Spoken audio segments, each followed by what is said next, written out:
Hey, what happened? I don't know. Did you just come home? Yeah, I was down the street walking my dog and they shot You the me. one that kills her boyfriend. This is 22-year-old Alyssa Blackburn, and she just returned home from walking her dog to find her boyfriend shot and barely alive.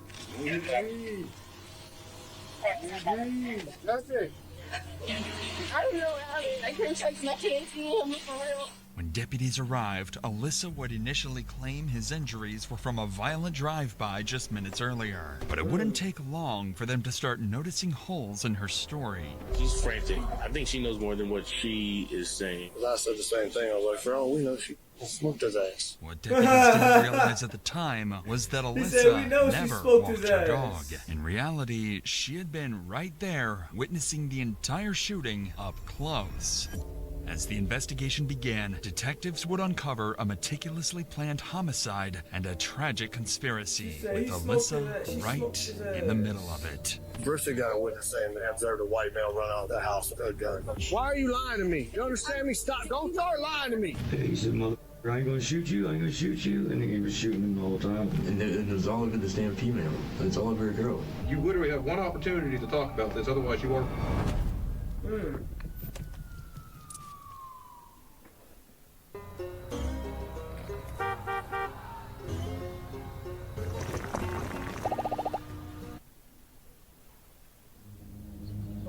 On October 29th, 2022, the Escambia County Sheriff's Office received multiple 911 calls from frantic residents on the 1100 block of Medford Avenue. Earlier that morning, a driver in a black sedan had reportedly opened fire on a home in a small neighborhood. Hours later, at around 2:00 p.m., the sound of gunshots would be heard again, but this time followed by a young man's anguished cries for help. That's crazy. Quickly, officers were dispatched to the scene, racing to piece together what had just unfolded.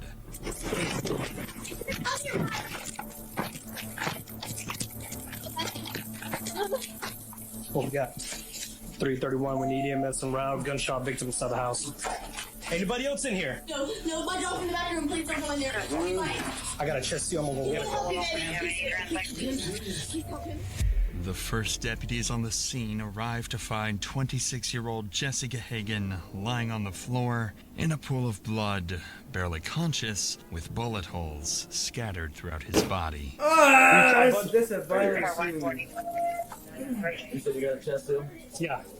Jesse is experiencing a pressure imbalance in his chest cavity, meaning his lungs could collapse at any moment. With Jesse in the hands of paramedics, the deputies shift their focus to the next critical task, piecing together what had happened. With this in mind, Deputy Tinch wastes no time, turning to question the only witness present, Jesse's girlfriend, Alyssa Blackburn. Hey, what happened? I was down the street walking my dog and they shot him. Who shot him? I don't know. Did you find him like this? Yeah, I just had to kick in the back door because nobody was knocking on. So do you live here? Yeah, Who is that gentleman to you? it's my boyfriend. Are you the one that called 911? No. Who called 911? Because it was a female. I called 911 because I heard the gunshot. Why are you lying to me? You understand Wait, me? Don't start lying to me. what the You understand what's fuck? sitting in there? Why? Who called 911? Because it was a female. The one that called 911? Are you the one that called 911? No. No. Who called 911? Because it was a female. I called 911 Who? I called 911 because I heard guns. She's lying off rip. because I heard the gunshot. Why are you lying to me? You understand me? Stop. Don't start lying to me. You understand what's sitting in there? I need I'm the proof. one who did it. What do you Then go tell me you didn't call. You're gonna get me shot out here. You realize that? We're Montclair. It's my life too. What's your last name? Blackbird. I don't think you realize that I'm risking even calling y'all for real.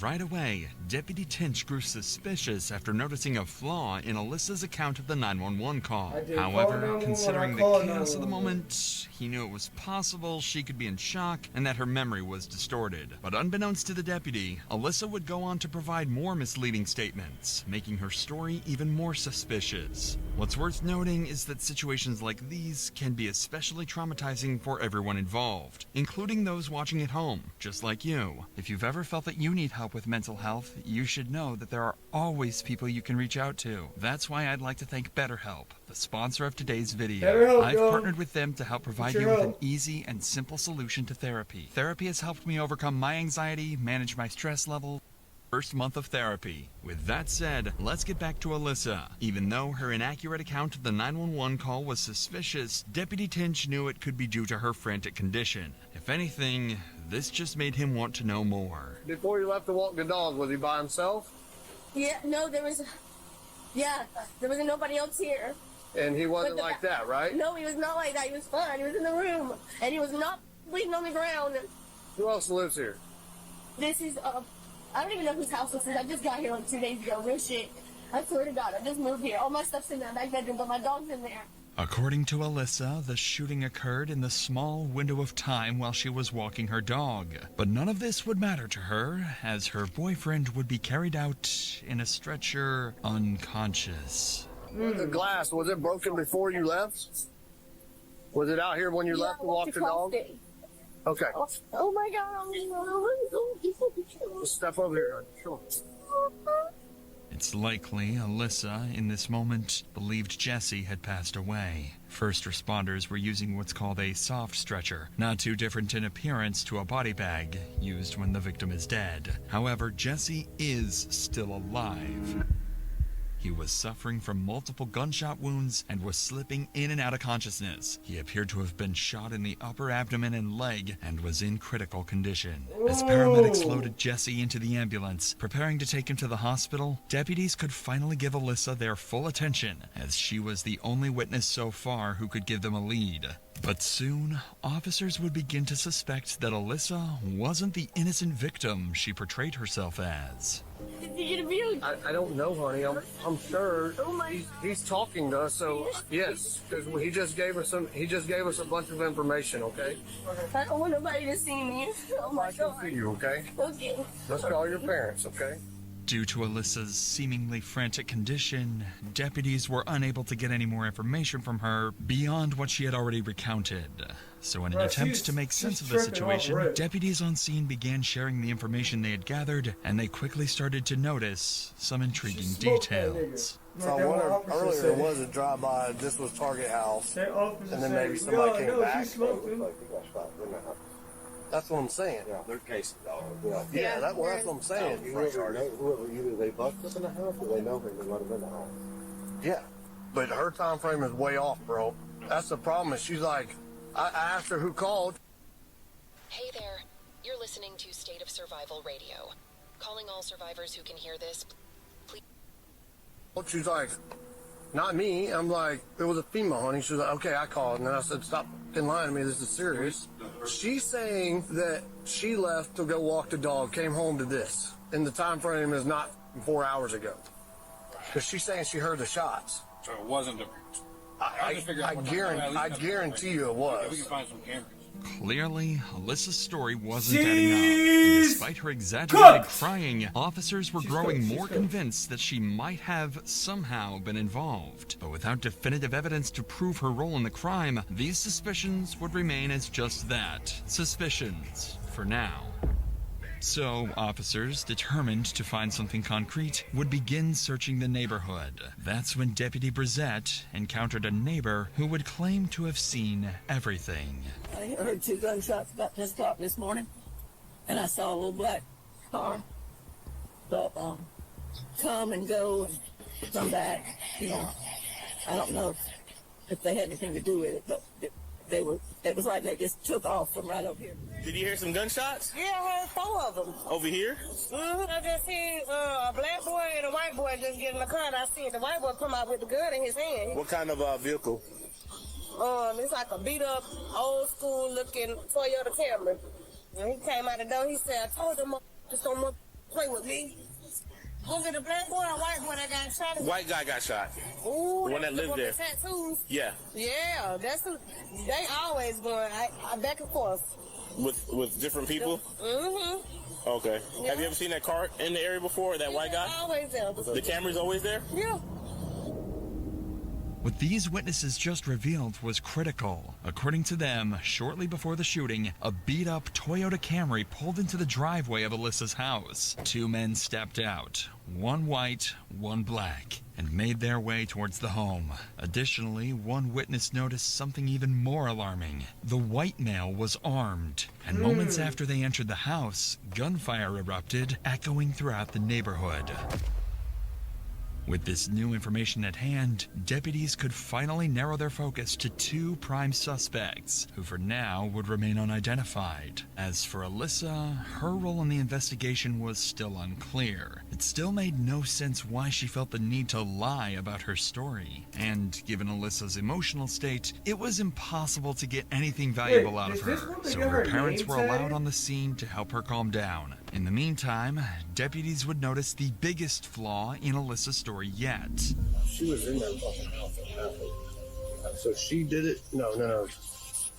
Bristol got a witness saying that they observed a white male run out of the house with a gun. Oh, okay. This house is not just 2 days lived in. Hang on. Right. There's other people that live there. Right. So who are they? This deputy just picked up on a very important realization. The house Alyssa claimed she moved into with Jesse only 2 days ago looked well lived in, contradicting her entire story. With this new suspicious clue, Deputy Davidson devised a genius solution to finally determine if she was just an innocent witness or if she had a bigger role in the shooting. If I ask if lives here and she says no, she's lying. Why would she lie? Okay, I'm just gonna go for it. Does anybody else live here with you and Jesse? I don't know who lives here and who don't, because there's people here all in and out all the time. I'm not gonna lie to you. There's a dude named, I mean, he sleeps on the couch sometimes, I guess. I don't know. Because he was like, I've been letting you stay here because he stayed in tip. But the way they were talking, it sounded like he just got here. You know what I mean? Like, they haven't been there that long. Alyssa finally cracks, admitting that one of Jesse's friends was living in the house with them. This is important because he could potentially be another witness to the shooting or even a suspect. Deputy Davidson would go on to press Alyssa for more information about this friend, but to no avail. And with nothing else to go on, deputies reached a dead end in their investigation. So far, they knew that two unidentified men had carried out the shooting of Jesse and fled the scene in a black Toyota Camry. They also discovered that others had been living in the house with Alyssa and Jesse, opening up possibilities for even more witnesses and suspects. Lastly, Alyssa's account of events had proven quite unreliable due to her frantic condition. So with the on-scene investigation at its end, Jesse clinging to life in the hospital, and Alyssa the only immediate witness, the next move was clear. Take Alyssa to the police station for a formal interrogation and get to the bottom of whatever she's hiding. An hour later, Alyssa and her mom would be transported to the police station and placed inside an interrogation room while detectives gathered all the evidence from deputies. Alyssa doesn't know it yet, but this interrogation would go far worse than she could have ever imagined. Here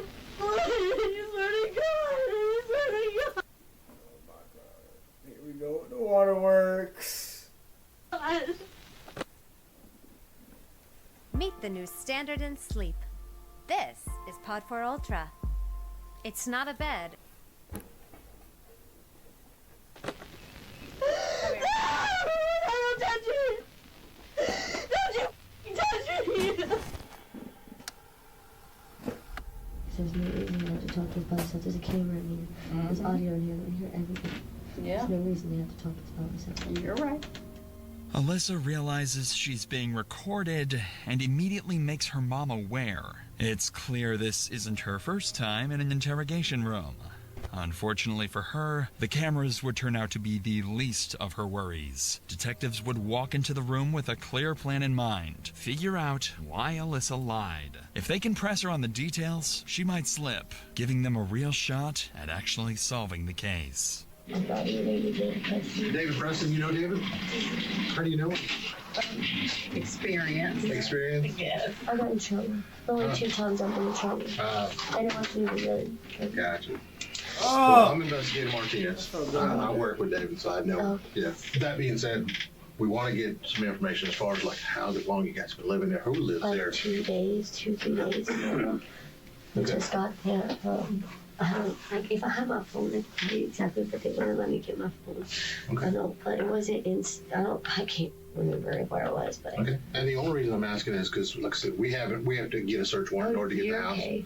So once we get into the house and we look around, if something's missing, like his cell phone, yeah, then maybe we can possibly start trying to track it and find it. Okay. So, No, I'm not going to question you at all. So that's why I was asking, I'm not asking like to pry, but maybe something's missing and maybe we can track it and be like. I know y'all are just trying to help for real. I'm not that type of person. I know y'all are just trying to help. Okay. Alyssa has to be feeling the pressure at this point. She's told her version of events several times by now, and yet investigators keep asking the same questions. Perhaps that's why, after an entire afternoon of speaking to law enforcement, she finally gives them something substantial. All right, so it's just you and Jesse that live in that house? No, there's 2 males there and there's Jesse. But there's people in and out of there all the time, you know what I mean? I mean, it's like literally like a ghetto trap, kind of like out here. You know, you haven't seen the house, but the whole house is like trashed. You know, I tried to clean it up and I mopped the floors and all kind of stuff like that because I had nowhere to go. But there's a dude named Ian for sure. I know because he sleeps on the couch, and I know he was getting help from somebody. The dude who lives there, I guess, around a regular, trying to get off of drugs. Okay. Is he a black male, white male? He's white. Okay. Yeah, he's tall. He's real tall. He's like real tall to me. I'm like 5 foot. Alyssa confirmed that 2 other people lived in the house, noting that individuals are constantly coming and going, a detail that could suggest drug activities considering her previous statements and frantic behavior earlier. But most importantly, she mentions one of the roommates by name. If investigators can track him and the other roommate down, they may not have to rely solely on Alyssa's version of events, as it's obvious she hasn't been telling the whole truth. So the detective continues to question Alyssa in hopes of extracting another name. Start from what you do today, this morning, from when you got up. I woke up on the couch, and he was on the couch across from me, and Jesse was sitting in his chair. It's in the living room, whatever. I called my mom and dad because I was supposed to go over there. There's voicemails, you know what I'm saying, when you called him. I don't remember exact time. You called yeah, us? but the other dude that lives there, he wasn't there. He was supposed to be going to get a hotel room with a girl the night before, so he hasn't been there. Who's that? I think his name's... Okay. It starts with... Yeah, but he wasn't there at all. Alyssa doesn't realize it yet, but with the other roommate's name obtained, the investigation has already taken a sharp turn. The detective's top priority is no longer just her story. It's tracking down the roommates she previously lied about who could be key witnesses to the shooting. But before they could get to that, Alyssa and her mother would share one more major detail from the morning of the shooting. We go to my new house where we're building because we're moving into it. We just closed on it. So we go over there. She has somebody else come and get her to go through her paperwork for work and stuff like that because we're moving. And then, I don't know who it was. It doesn't end up working out. Yeah, I went to FedEx and stuff like that. And then I got... Did this person come pick you up? Did you call them to come pick you up, or they just showed up? It's a friend. I don't really know him like that, you know what I'm saying? Jesse doesn't like anybody to know where we stay at all because of what he does. And obviously y'all know what he does, you know what I'm saying? Because I told the police. I don't know if y'all talked to the police yet. Yeah, okay. Yeah. And, what does he do? Sell drugs? Allegedly. I don't know. What's I don't important? even know if I just used that right. Yeah, he sells drugs. He sells drugs. And what kind of car did this person pick you up? Well, I'll buy a car. Yeah, I don't know what kind of car It was just black. It's an older pay vehicle attention. that doesn't even have the emblems on it. Did you see it? I didn't pay Yeah, it was. So you snitching now? So we snitching now? Black. Looked like it was spray painted. Yeah, maybe. I don't know. It was. I know it was black, though. I didn't Like pay on attention. Toyota or something like that. It was definitely a small sedan. What's a sedan? I think it's a car, correct? Yeah. Yes, maybe. Well, that's I think it's 4-door. Alyssa's mother just described the same car that witnesses saw fleeing the scene, a black Toyota Camry. But what's even more crucial is Alyssa's own admission. She was in that very car after being picked up by a so-called friend. With this insight, detectives now have a major person of interest, whoever was driving that black Camry. Now their top priority is clear. Identify this man. Yeah. What's his name, the guy that come and got you? I don't know him. That's what I'm saying. Well, how'd you call him? Jesse, I didn't call him. I said I didn't call him. Oh, he just showed up at the house? Yeah, my brother knows him, and Jesse knows him, and all kind of stuff like that. Like, he comes around all the time and hangs out with him. I don't associate myself with people that he does. I'm not allowed to even be at the house by myself. Is he white or black? He's white, for sure. Can you describe him to us? Well, he's kind of ghetto. No, he's ghetto. He's got tattoos. Yeah. Why is everybody putting up with ads like it's 2010? Like, it's 2025, guys. Just use Pi. This Chrome extension takes 5 seconds to set up. Don't tell he's been to jail. 20s, 30s? At least, like, his late 20s. Despite the vague description, detectives can now confirm the driver of the black Camry is a white male in his late 20s with tattoos. Combined with all the other information, these details are enough for detectives to begin searching. But before detectives wrap up Alyssa's interview, they would have to deliver the tragic news of what happened to Jesse. I did just get off the phone with the doctor's office, and he did not survive.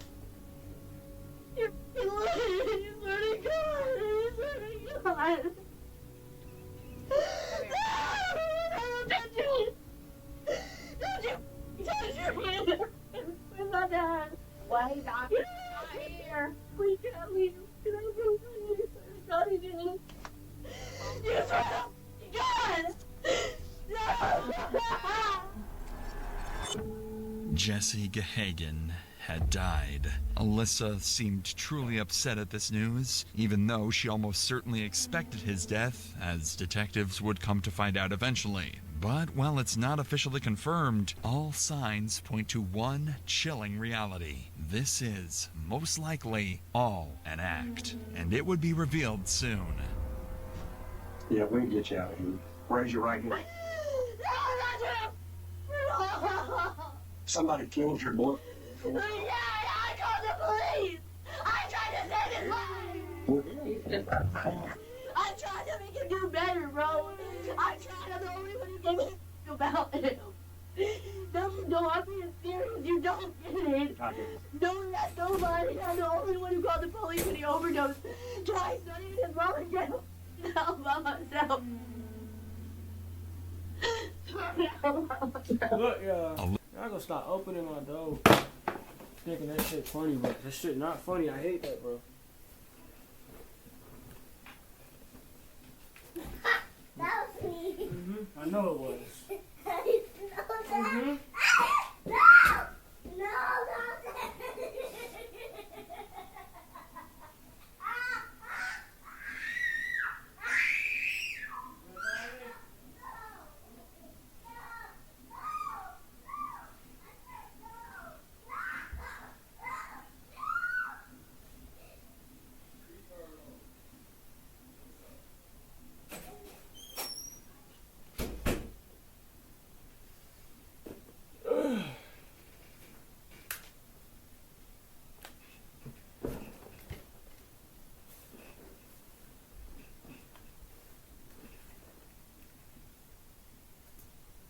Alyssa would continue this frenzy until detectives had to end the interview. Even though she seemed genuinely upset over Jesse's passing, detectives would soon find evidence suggesting otherwise. Nevertheless, the stakes were now higher as this had escalated into a murder investigation. At this point, detectives still weren't sure exactly what Alyssa was hiding, but the interviews that followed would begin to reveal the truth. What's up, Miss? Good, how are you? I'm Investigator Alvarez, the one that you ignored last night. I know you got my text. This is one of Jesse and Alyssa's roommates. It's unclear how investigators first located him, but what is known is that he was initially reluctant to cooperate, ignoring multiple calls and texts from detectives. Perhaps he was hesitant to get involved, but when he finally agreed to an interview, he would deliver the biggest bombshell yet. All right, man. So let's start from the very beginning, okay? Yes, sir. Now, I know before you came in here, you said he knows who did it and who he can get us hooked up with that person and everything else, because he tried catching up with you at Tom Thumb yesterday. So, before we get through all the details, who is that person that actually pulled the trigger? It's Jacob Colville. Okay. Who was the black guy that was there with him? I've never seen. Snitch. But it's cool though, buddy. Get back for your brother. Before my life. Okay. If you were shown a Wait, what did you say? Who was the black guy that was there with him? I've never seen him before in my life. Oh, I thought he said give him 40. If you were shown a picture of him, would you be able to possibly recognize him? Should be able to. Okay. How long have you known Colville? Colville, I met I think 2018 in Walton County. He was we were in the same little pod together in Walton County. Finally, thanks to the roommate, detectives have identified the white man with the gun, 29-year-old Jacob Colville, the same so-called friend Alyssa and her mother described earlier. But to the detectives' surprise, the roommate had even more to reveal. Colville showed up with his two kids in the car and got out and started an altercation with Jesse. And this is all over a female. This is all over a girl. What's her name? Alyssa. Blackburn. I guess Colville was in love with his girlfriend or something. Wow. I'm not sure if she liked either of them or not. And I thought they were supposed to be friends. But no, as soon as the girl comes out of the house and says Jesse's inside, they didn't hesitate to, she was leaving. No, they went right inside my house and they go down the hallway and they look through the first room, look through the second room, and I'm at this point I'm playing stupid. I'm like, what's going on, guys? I don't know what's going on. I wasn't watching. I did not have my head turned towards down the hallway, but there was two gunshots, and I hear screaming. And there's two gunshots. She set him up. By the time she set him up, I look down the hallway. I see Colville backing up, like with the guns on Jesse, and Jesse looked like he had blood right here, maybe like in the stomach, and the upper, the chest or the shoulder, and even when he was on the ground. Nigga, you shot this girl. You shot this man because you wanted his girl. And then she set him up for it too. He shot another couple rounds, I believe. How many rounds total? I can't. Quite a few. Yeah, I can't even tell you. Whenever Colville and the black guy run out the front door, they took off. What happened to the DVR? I could bring it. I could show it to you. You have it? Yes, sir. Okay. And there's the camera. Yeah, I noticed. My work is easy because I use ClickUp. Here's how I keep track of all my tasks. I start by brain dumping everything I need to get done. What the roommate just revealed to detectives is everything they need to crack this case. It appears that Jesse's murder stemmed from a long-standing conflict that began in an altercation between Jacob and Jesse, likely during the drive-by incident reported earlier that morning, followed by Jacob returning an hour later to fatally shoot Jesse. Meanwhile, Alyssa not only fabricated her entire version of events, but the whole altercation centered around her. According to the roommate, she was in a love triangle with Jesse and Jacob that turned another deadly. story based It's off likely jealousy. Alyssa Bro. had grown fed up with Jesse before orchestrating the shooting with her friend, or perhaps lover, Jacob. This finally explains why Alyssa had been lying all along. She wasn't just a witness, she was an accomplice to murder. Fortunately, the roommate had the shooting recorded on surveillance camera and agreed to hand it over to investigators, providing them with undeniable evidence to bring the killer trio to justice. This incredible stroke of good fortune would continue when the roommate successfully identified Jacob's accomplice from a photo lineup of known offenders. He was 44-year-old Lawrence Bonner Jr. The Escambia County Sheriff's Department quickly launched a statewide manhunt, alerting police to stations and the public to be on the lookout. Not long after, authorities would make a critical discovery. The black Toyota Camry had been found underneath the mobile highway bridge over 11 Mile Creek, burned down to the frame. While the search for the assailants continued, detectives wanted to solidify their case against Alyssa, so they would bring in the other roommate she mentioned earlier, and he would reveal crucial details about Alyssa's sinister role in her boyfriend's murder. That little black Toyota Camry or Avalon or whatever it was, you know, the car they showed up in? Yes. Whose car is that? I think it's Scoville's. He burned it. He what? He burned it. Did he? Well, yeah. So do you remember any of the conversation that was going on in the house? Like when they come back, you told them that Jesse's hiding in the back, correct? Yeah. Okay. What was being said after that? Nothing. They were so quiet. Okay. They were just creeping through the house looking for Jesse, and they didn't find him at first. You remember seeing Alyssa come in with a gun? Who? Alyssa, his girlfriend, Jesse's. No. When she first walks into the house and you're on the couch, you know she's holding a gun because we have the DVR. Yeah, I did notice that. Goville did say to Jesse, he said, I ain't gonna shoot you, and he was shooting him the whole time. Because Jesse would say that Goville would never shoot him, you know what I mean? Goville shot. You know where Goville might be right now? I have absolutely no idea, man. Well, we already have one of the three. So. Oh, do you? Yeah. One of the three? There's another person that helped them out later. Really?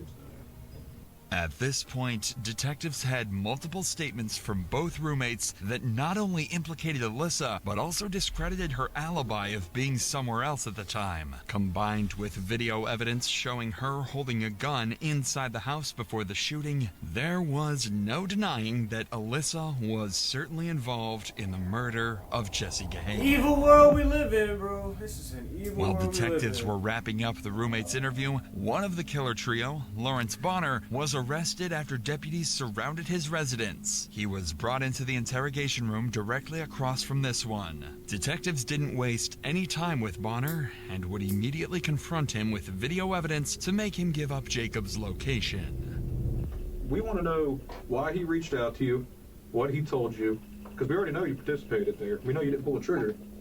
But at this point, you literally have one opportunity to talk about this, otherwise you are, and I'm going to be very straight with you. And if you want to see the video. Yeah, we'll show you the video if you want to see it. Let me see it. Okay. You text, they just asked if I wanted it. Perfect. How is this going to help me, though, man? Why? Because you didn't pull the trigger. I mean, I see your face in there. But I'm still... you acting like, what the going on? I'm still going to end up going to jail. You are going to go to jail, but the difference is whether if you decide to be honest and to help out, and then hopefully the courts will show leniency that you've helped out and you've been honest, that shit went down fast or however it went down. But not saying nothing, that video makes you look guilty as hell, bro. It's cute. You ready? Be looking for him. They found him yet. Oh, there you go. Oh, he dropped his pistol. Trying to go. You're like, what the? Here, hold this gun. There you go. Now give me that gun. There you go. Oh, let me go ahead and finish him off right here. Snap. Snap. No, wait, he's not done yet, though. Oh, shit, my gun. Let me get it. Oh, damn. Oh, let me give him one more, which he did right there. So now you know we're not bullshitting. Which time? Hey, go talk to my girl, man, and I'll talk to y'all.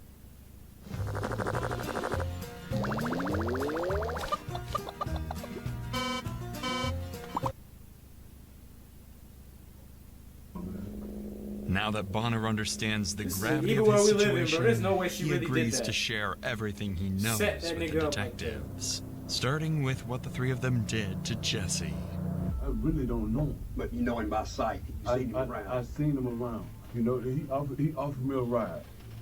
I took the ride, right? Yeah, we pulled up at the house. The girl in the car, she was just like saying that the dude was selling, but something about the busted the windows or some shit like that, though. And then old girl, she's knocking on the door trying to get in. Yeah.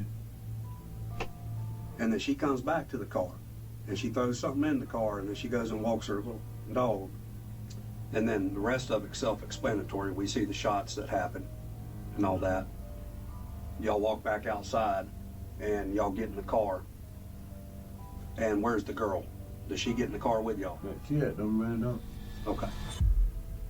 Bonner had just admitted his role in the shooting, going so far as to confirm that Alyssa had been present the entire time. Under pressure from the video evidence, Bonner would eventually confess to something even more damning. He had provided Jacob with the gun used to shoot Jesse.